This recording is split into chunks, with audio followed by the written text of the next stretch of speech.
We are busted here. This is definitely busto. My only hope would be opposite color bishop ending. I'm a little concerned that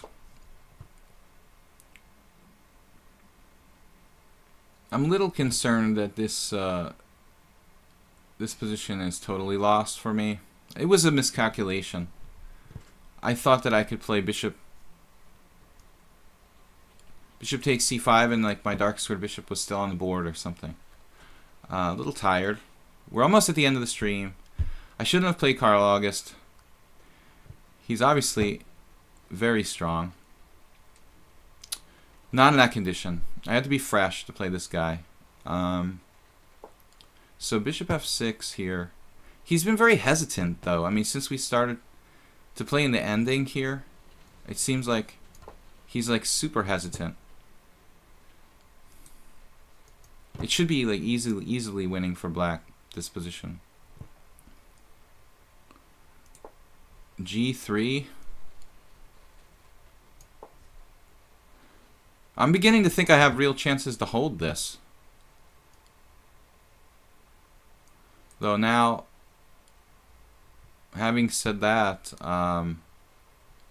we're going to need to change diagonals, I guess, with the bishop to blockade the pawn at d3.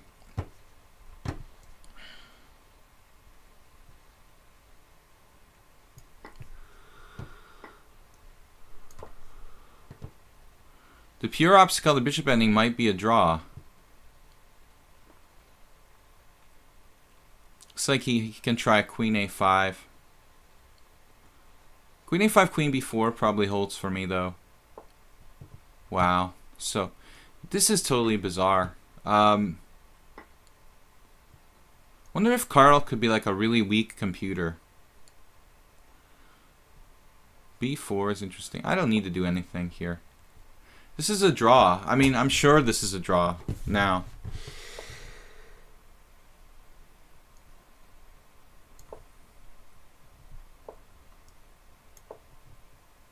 This is a pretty easy draw, but it's just really strange. I mean, his ratings are weird, his play is weird, and his, you know, he's not a computer. If it's a computer, it's like a really weak computer, because he's done a lot of strange moves. It could be, if he's a computer, it's like again like an iPhone or something, like not a strong real computer. So that's good, at least. I hope there's no way to lose this position for white. I really do. I can play maybe b4. Not a good idea. Yeah. I should keep my pawns on white squares now and just, it's passive, but I just have to keep everything on white. Wonder if he can make progress with the king on the other side. I don't think so. This is a horrible move. g5. His like only chance of winning was literally to play king e7, king f6, and king g5. Now it's a dead draw, so I don't know, guys. It just don't understand how this guy's classical rating is so high. I mean, I can't really criticize him too much, but if he's a human being, I don't know how, you know, he's so high rated in classical chess. And he would have played better. He should have played better here. He was totally winning without any question. So now it's a question of the increment. Is he gonna like flag me? I'm gonna try to make the 50 move rule. Maybe I can do it. You know, he's gonna try to flag me. I'll offer a draw. I don't know if he'll take it. Most people won't, I find. Yeah, I should be careful not to let him in. Wow, I'm wasting time.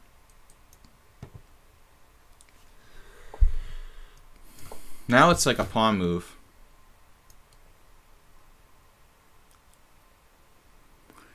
But he'll be able to move forever, basically. He'll always be able to make a pawn move. This is so sick. Yeah. He'll just play h5.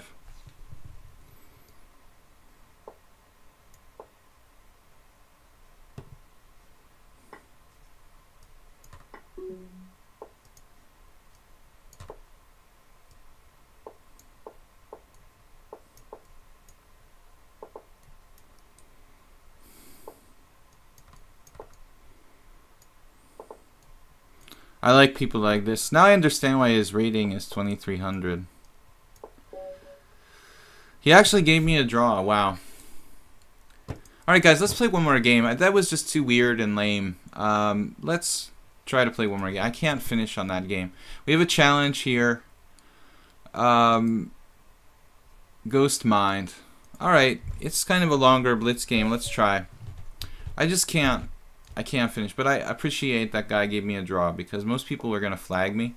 I thought that the guy was really going to flag me. He didn't accept a draw before.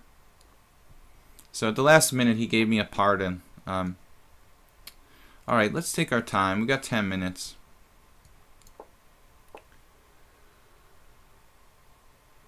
Well, no, there's nothing suspicious about the way the guy played. It's like his rating's kind of high. I mean, why is there so much discrepancy between 2300 classical rating and the 2000 blitz rating when the guy's playing like 8-minute blitz, which is, I mean, 8-minute standard, which is practically is blitz. So it's not like he's playing 20-minute, you know, 20-minute, 20-second increment standard, and he's 2300 because he's slow, you know. He's 2300. He's 2300 in classical chess and 2060 in blitz, but he's playing 8-minute or 7-minute. Like, it's really bizarre. I don't know. Something's weird about that guy. So knight on g to e7. Not a computer in a stronger sense, but I'm not ruling out. You know, it could be a guy using his iPhone or something. h6.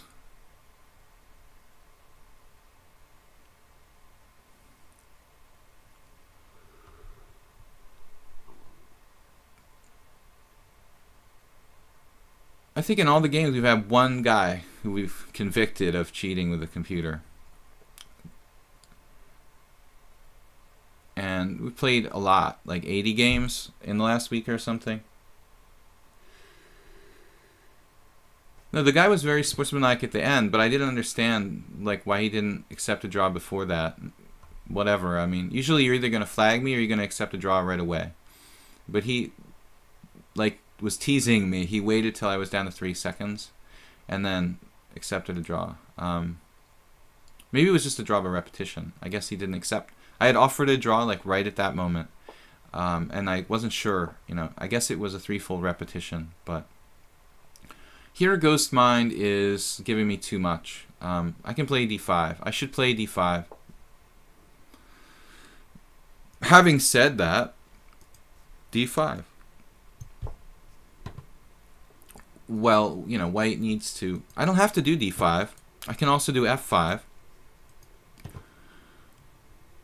I like f5. I was talking with one of my students. I had a lesson yesterday, and... he had a similar structure. We were playing a training game, and he decided to play d5, but my pawn was on e4, and you know, it's a much different situation if the white pawn is on e4. White can take on d5 and open the diagonal for the bishop on g2.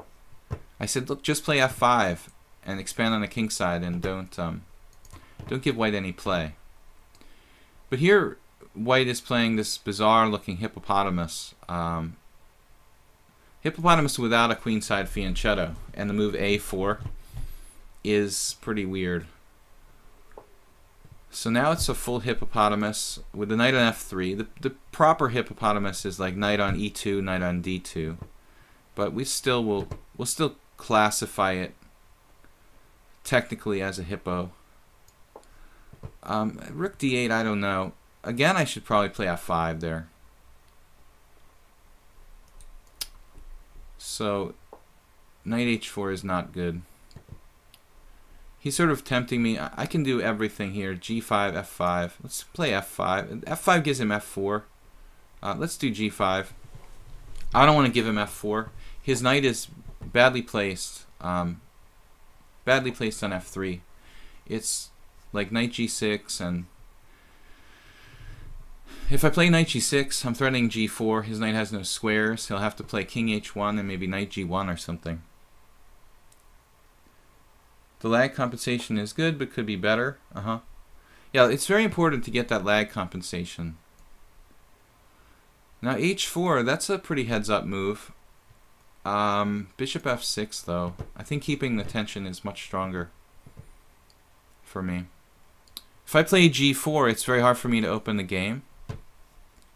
And then now, what about the H5 pawn? It looks like it's gone. He's going to lose the H5 pawn.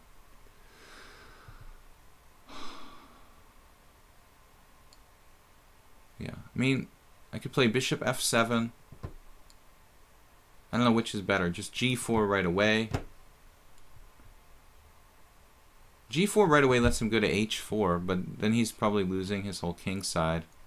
Though it doesn't objectively matter.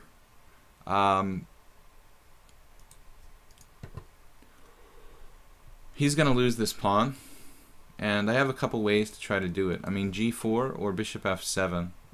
And it's kind of hard to say. I'd rather his knight was passively placed on H2 than... It's perfectly acceptable for me to do G4 and bishop takes H4. He probably wouldn't have done bishop H4, but it's my long dark square diagonal bishop, and if I can keep the position real straightforward, I try to keep it straightforward.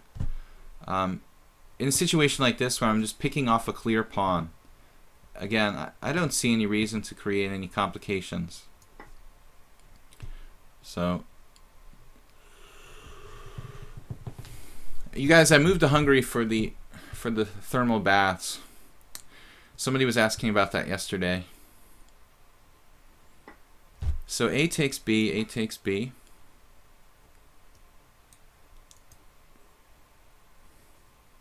Music Dan, welcome to the channel, and Fate.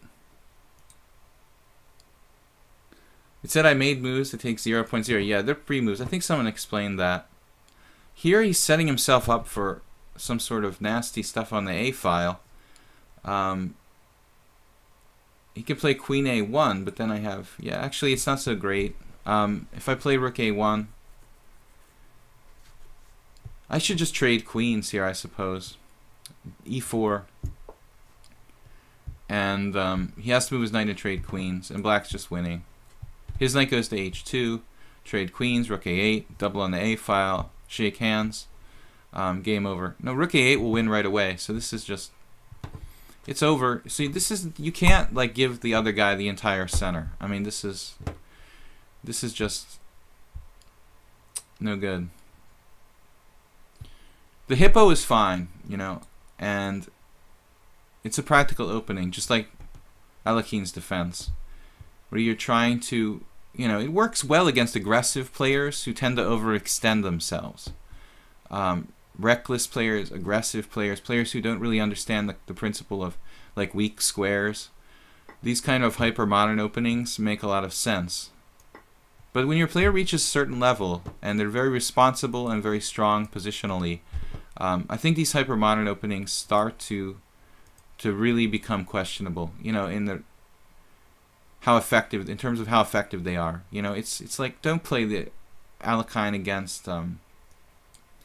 I played it against Shabalov. Like, I was lucky not to lose. You know, because not only is he a strong player, but he plays the Alekhine himself. You know, so it was kind of suicidal for me to do that.